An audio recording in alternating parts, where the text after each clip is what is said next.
c'est le Grand News, il est 20h20, bienvenue dans votre journal. Benoît Hamon a prononcé un discours d'environ 1h30, c'était hier, nous étions le 19 mars, à la Corse Hotel Arena à Paris. 20 000 personnes ont assisté à son meeting tout de même, selon les chiffres de son équipe qui assure que 5 000 autres spectateurs étaient rassemblés à l'extérieur de la salle devant un grand écran. Tout commence aujourd'hui, tout commence avec vous, a-t-il lancé. Donc je vous rappelle que Benoît Hamon est un candidat socialiste et qui se présente à la présidentielle. Il a dénoncé un manque de parti de l'argent qui, trop de candidats dans ces campagnes présidentielles, visent Emmanuel Macron, François Fillon et Marine Le Pen sans les nommer. C'est notre éclairage du jour, regardez.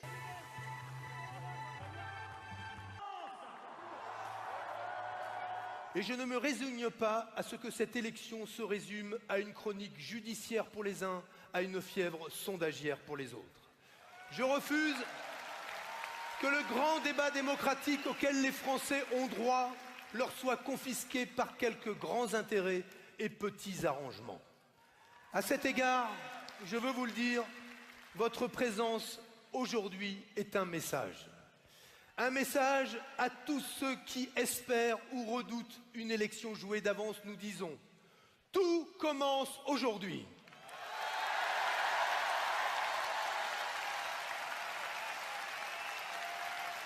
Tout commence avec vous. Nul ne peut servir deux maîtres. La République et l'argent. Le peuple et l'argent. La France et l'argent. Dans cette campagne polluée par l'argent, ils pensent à la taille de leur château, de leur compte en banque ou peut-être de leur costume. Je ne pense qu'à la grandeur de notre pays. Ils ne pensent qu'au pouvoir, je ne pense qu'à mon devoir. Ils sont candidats pour réaliser leur destin ou assurer leur avenir. Je serai président pour préparer notre futur et celui de nos enfants.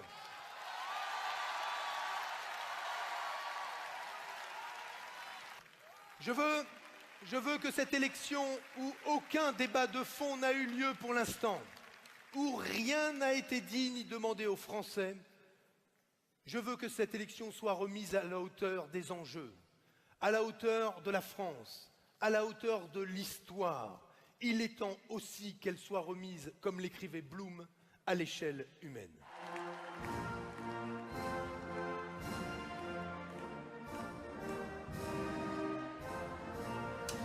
Le berceau de l'humanité est en Afrique centrale. Or, il reste des vastes étendues du continent encore inexploré, inexploité par les paléontologues. Dans cette vidéo proposée par CNRS, je vous rappelle que c'est un journal britannique, une équipe internationale de recherche et de chercheurs part à la recherche d'anciennes grottes namibiennes qui pourraient avoir préservé une page fossilisée de notre histoire évolutionnaire. À la recherche de pièges à fossiles, c'est le reportage de nos équipes.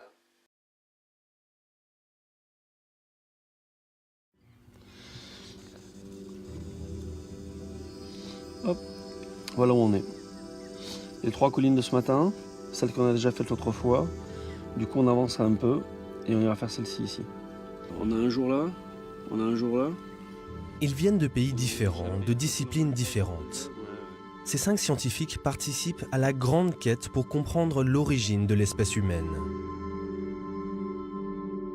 Ils pensent que des éléments de réponse se trouvent ici, dans les Aha Hills, un massif qui s'étend entre la Namibie et le Botswana.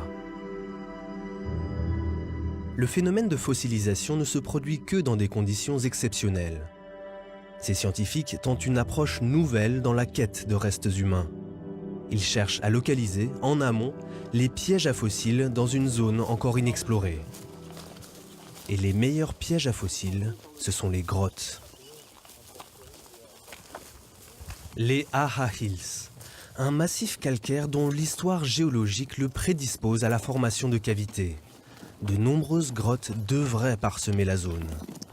Mais ces cavités ouvertes il y a 3 millions d'années ont aujourd'hui largement disparu Et il faut arpenter les flancs des collines et surtout observer le sol afin de trouver les traces qu'elles ont laissées. Qu'est-ce qu'on fait? On reprend plus haut? Ouais. Plus à l'est, là? Pendant des millions d'années, le paysage s'est transformé. Mais les roches qui s'y sont formées à l'intérieur des grottes laissent des indices qui ne trompent pas. Voilà, et là c'est exactement ce qu'on cherche depuis le début. Donc là on a de la calcite, une belle calcite bien laminée, bien blanche, bien cristallisée, typique de ce qui se dépose dans les grottes. Ouais. On met un coup de marteau pour voir. Ça va pencher. On peut mettre un coup de marteau si tu as. À l'intérieur. Ouais, bien pour montrer. Attention les yeux. Ah oui, Tu vois, ouais. superbe. Très Très belle. Ah oui, oui. Et ça c'est du mamelon Ouais. typique aussi des grottes. Et puis on a la mine sombre, la mine claire. On a les mamelons aussi de l'autre côté. Venant, c'est quand même la première fois qu'on a une preuve directe de l'existence de cavités sur ce secteur. Allez. Ouais, la grotte, on l'a trouvée donc maintenant. On a trouvé une grotte.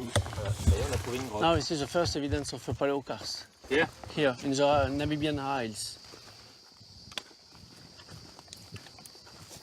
Peu à peu, on collecte des éléments et des indices, donc on affine notre recherche, on sait un peu plus quoi chercher, comment le trouver, et donc on collecte des indices exactement comme on le fait pour une enquête qui nous permettra à terme de répondre à la question: y a-t-il des vestiges d'hominidés anciens dans cette partie de la Namibie? Il existe déjà un exemple du type de grotte recherchée, le site de Dropski, également situé au sein des Aha Hills. C'est la référence dans la région d'une grotte qui forme un piège naturel. Bien comprendre l'histoire et la formation de Dropski est donc essentiel afin de trouver d'autres grottes dans la zone. Donc les grottes, elles se forment très profondément au sein du calcaire, dans un endroit où l'eau circule. Et au fur et à mesure aussi que les vallées se creusent, eh bien ça va peu à peu amincir la voûte de calcaire jusqu'au jour où il va s'effondrer. Et c'est parce que cette partie s'est effondrée que l'entrée s'est ouverte et que la faune, les végétaux, mais aussi tous les restes osseux ont pu peu à peu être piégés dans l'intérieur de la cavité. So caves are wonderful natural traps Absolutely. all along the geological history. Yeah. They Even give now. us like time capsules. Yeah, Yeah. wonderful. Yeah. Ah, it's very big. We are lucky. Ah, yeah. Yeah, because Oh, that's beautiful. ouais. Ah, j'arrive. Alors, je sais pas ce que tu en penses. On a du mal. Soit c'est un petit tube rempli de calcite, un tout petit port rempli de calcite. Mais ça me faisait penser à une forme de mandibule, tu vois, de rongeur ou un truc comme ça. Mais c'est pas évident. Et mes vieux yeux me trahissent. Donc oui, ça peut ressembler effectivement à de la mandibule dont voilà, on a maintenant l'os. Une partie de l'os, la partie centrale est creuse et qui est recoupée par la brèche qui a été prise là-dedans. Ça y ressemble quand même fortement. Ça ressemble fortement à Ouais. une mandibule de rongeur. Ouais. Alors ce qu'on fait, on va aller voir encore plus profond dans la grotte. On va descendre au fur et à mesure en suivant le talus qui venait de la surface, tu vois. Nous, on est spéléo et puis on est aussi des carstologues, des spécialistes des grottes. Et on s'est dit, ben voilà, on va continuer à chercher des fossiles dans les grottes. Maintenant qu'on a compris le contexte qui permet de piéger ça, eh bien nous, on essaie d'identifier d'autres pièges et d'aller chercher les fossiles dedans. Celle qui fait la voûte, oui, tout à fait. C'est vrai. Ah oui,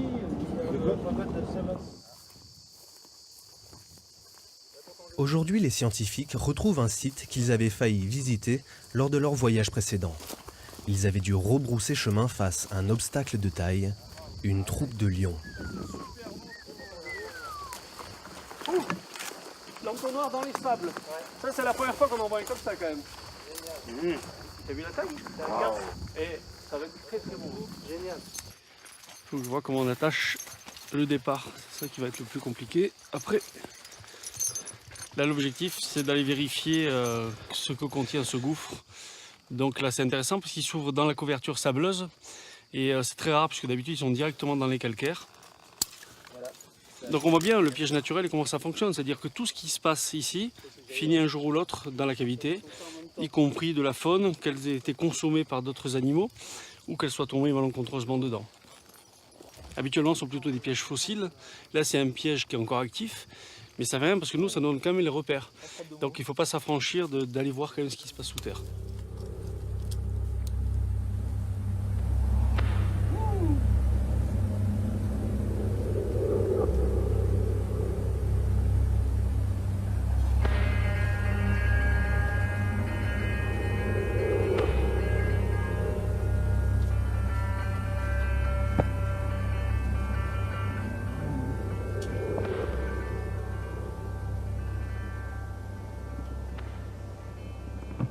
En fait, cette fissure principale qui est transversale, ce n'est qu'en fait la jonction entre les couches. C'est-à-dire que toutes les couches de calcaire qui sont déposées à l'origine au fond de la mer sont maintenant verticales.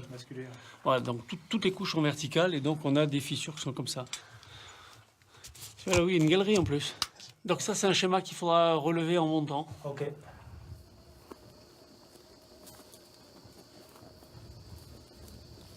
Belle exploration, en tout cas très instructive, sur à la fois le mode de formation des cavités.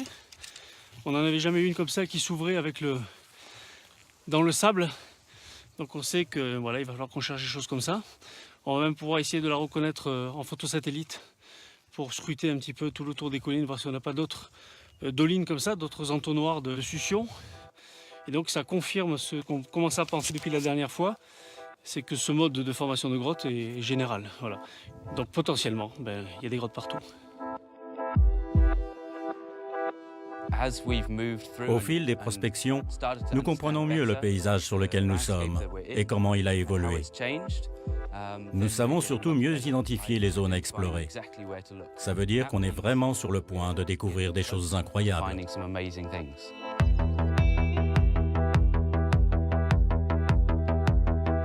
La première phase de cette mission s'achève donc sur un résultat prometteur. Prochaine grande étape, l'ouverture de sites de fouilles en Namibie, avec à la clé de nouvelles perspectives d'exploration pour mieux comprendre les origines de l'humanité.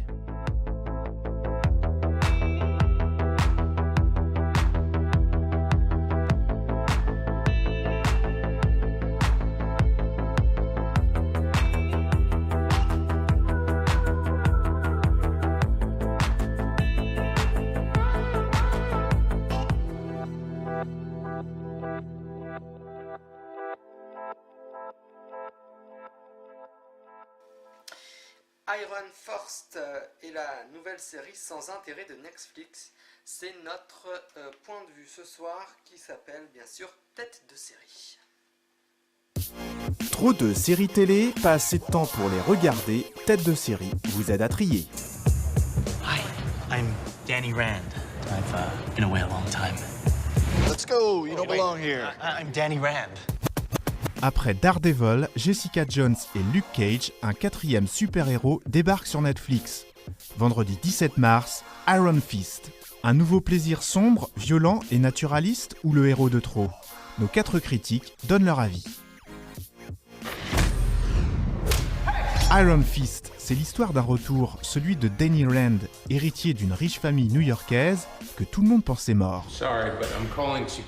Contrairement à ce qu'ils pensaient, revenir d'entre les morts, même quand on est milliardaire, c'est très compliqué. C'est un peu l'histoire aussi du comte de Monte Cristo, bien sûr, qui vient prendre sa revanche. Il revient prendre ce qui lui appartient et mettre son pouvoir qu'il a développé en grandissant dans l'Himalaya, le Iron Fist, le point de fer, au service de la lutte contre les forces obscures. There will always be forces gathering against you, disguised as a friend, slipping past you as a stranger. Après les 3 premières productions très sombres de Netflix, Iron Fist fait un léger pas vers la lumière. C'est une série qui est plus légère et dans son écriture et dans son rythme et dans sa mise en scène plus lumineuse. On est quand même beaucoup moins cru, beaucoup moins direct et beaucoup plus léger en toute chose. Très lisse et beaucoup moins intéressant surtout. C'est moins sombre, moins axé sur la violence, moins dense et du coup, il se passe rien. Il y a un problème de narration, un manque de rythme, les personnages sont plats et l'interprétation est anémique. Je pense qu'il y a beaucoup de longueur, de lourdeur, bref, c'est très fade. The change is coming, Danny. Become what you were meant to be. Milliardaire contraint de vivre dans la rue, ami du peuple, bouddhiste, Danny Rand est-il un héros engagé? Daredevil abordait les conflits intérieurs avec la religion, Jessica Jones les effets dévastateurs des traumatismes, Lucas Cage plongeait dans la communauté noire, et Iron Fist, c'est le néant total. C'est une des grandes faiblesses d'Iron Fist, c'est que c'est une série qui n'a pas grand-chose à dire. Rien ni dans l'image, ni dans le propos ne réveille chez nous le moindre intérêt. I have a vision of total victory and nothing else. C'est l'heure du verdict de Tête de série. Faut-il rejoindre le combat d'Iron Fist? Non, parce que c'est franchement un peu crédible. Ça se laisse regarder, il y a de l'action, c'est plutôt sympathique, mais c'est vraiment pas épais et c'est pas au niveau de ce que Netflix nous avait habitués à voir avec ses collaborations avec Marvel. La série n'apporte rien de concret, c'est pas haletant, c'est pas spécialement drôle, et il n'y a même pas de super méchant, donc aucun intérêt. On peut s'épargner ça, la vie est trop courte, hein. Il y a d'autres choses à faire.